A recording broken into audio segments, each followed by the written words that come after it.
Hey everyone, in today's video I'm going to show you how to improvise with only two chords. So we're going to be in the key of D major. In terms of this improvisation, there's four key variations or themes. We'll start with the first two and I'll give a bit of a demonstration of what it sounds like and we'll add the others as we go. So here we go.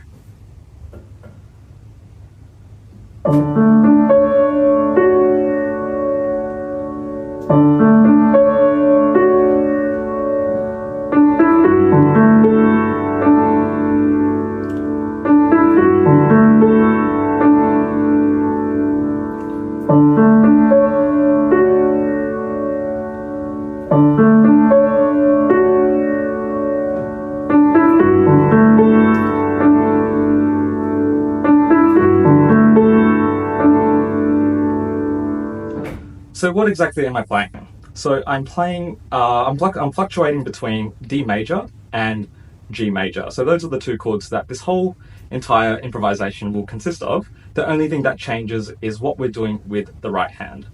So in terms of the first part, all I'm playing is a D major 7, I believe in first inversion. So we play D major 7, D, F sharp, A, C sharp, but then invert the chord and take the root D and place it at the top. We have a first inversion major 7 chord. And all I'm playing is a descending melody line with all the notes of the chord. So it will be D, C sharp, A, and F. Now you can play whatever notes in whatever order that suits you or that your ears prefer, but I'm just going to keep it simple and play a descending line. In terms of the left hand, I'm just playing a simple 1-5-1. So we have D, A, and D. And then all I'm doing is playing the hands together, and we can come up with a line that sounds like this.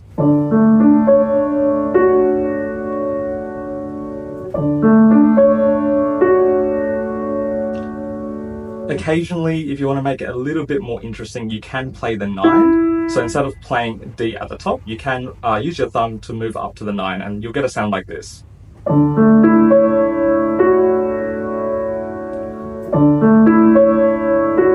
Oftentimes I fluctuate between one or the other, so it really just comes down to what my thumb decides to do. The second chord is G major, and the right hand is actually really simple. We're really just playing D, E, F, A.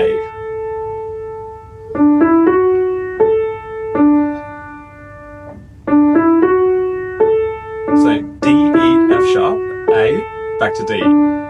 And we arpeggiate the left hand as well, so similar to what we did with the D major chord.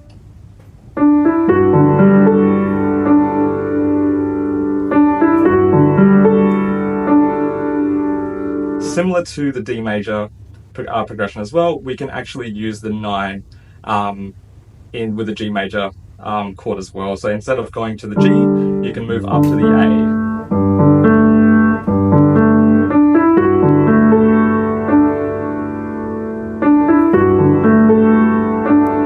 Let's put them together.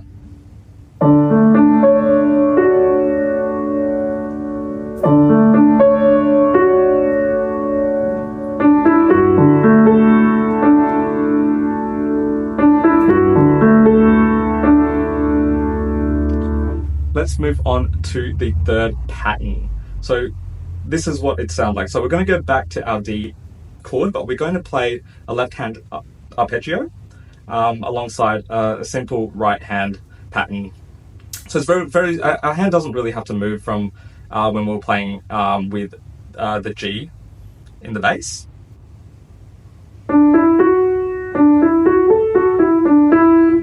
So this is the pattern with the right hand.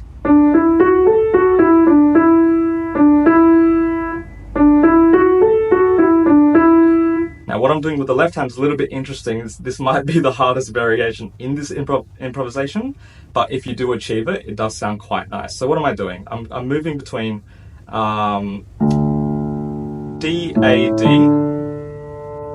E, F sharp, A. So those are all the notes I'm playing, but I'm playing it in an ascending pattern.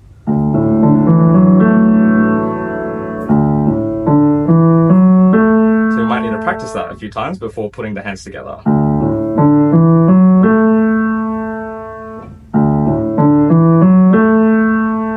And the right hand again, just to clarify, we're going D, A, F sharp, sorry, D, E, F sharp, A, back to D.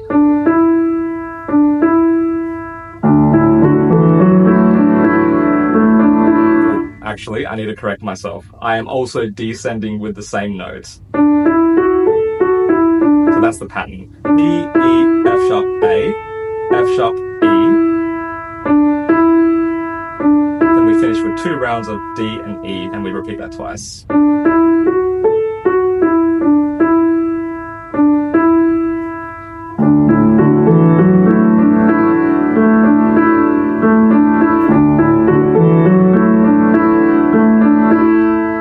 So of course there's extra notes with the right hand, so 90% of it is played together, but when we get to the A with the left hand, we just hold it there until we get back to the D with the right hand. So I'll play it nice and slow just to explain what I mean.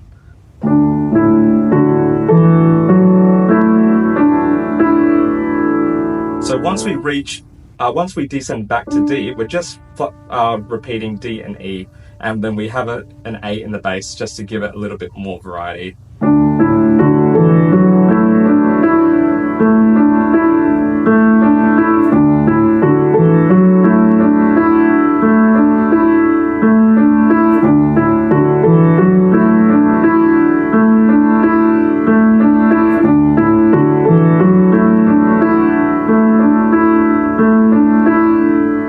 So hopefully that makes sense. So now let's put all those 3 parts together before we add the final variation.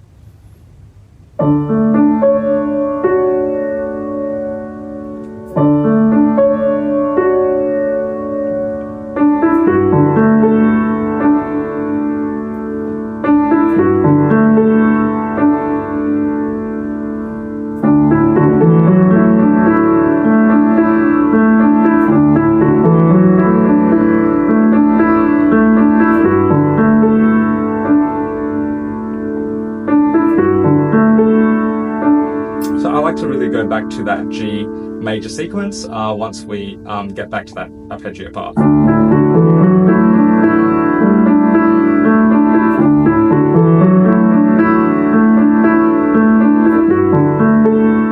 Exactly the same way that we played at the beginning.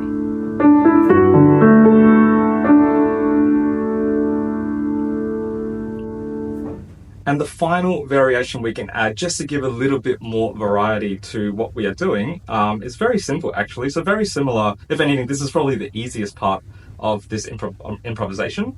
So with the left hand, all we are going to be playing is root and fifth. So we'll start with our D chord, it'll be D and A. And then when we move to our G, so there's only two chord progression here, so when we get to our G, G major chord, we want to do the same. So 1 and 5, so G and D. And what we're going to be doing in the right hand is a very simple melody that's really in a similar position to the other patterns we've done, but the only thing we're adding is the major 7 of the D, so the C sharp. And we're going to play this repeated pattern over those 2 chords, and it sounds something like this.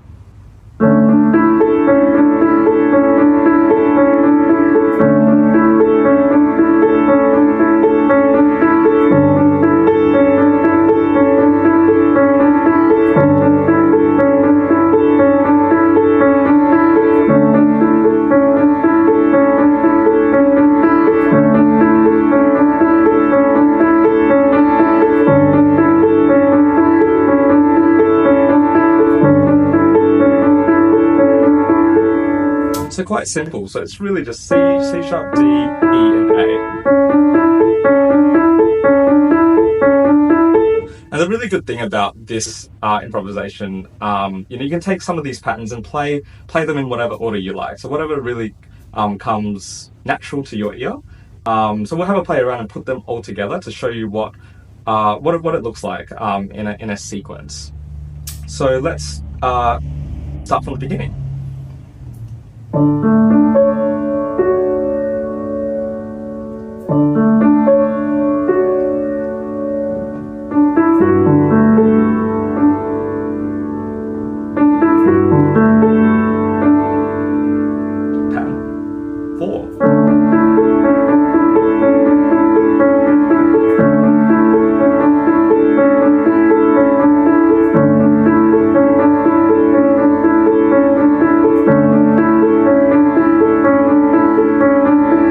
So what you can do to make the G chord a little bit more rich, you can play 1 and 5 and add the 9. So 1, 5, A. If you want an even richer sound, if you can reach it, you can play a 10 with the A as well. So you can go G, D, and with your thumb, play A and B together. So you get this sort of cluster sound. Now, it's not necessary, but if you can reach it and you want to try something different over that sequence, you can. So let's give that a go and see how it sounds.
I hope you found some of these tips helpful, and that gives you a bit of a start with basic improvisation. Oftentimes, as learning musicians, we tend to have this idea that improvisation has to be very complex, and we have to play 100 chords in a short amount of time. But oftentimes, if we just find ways to keep things simple, we can still sound good.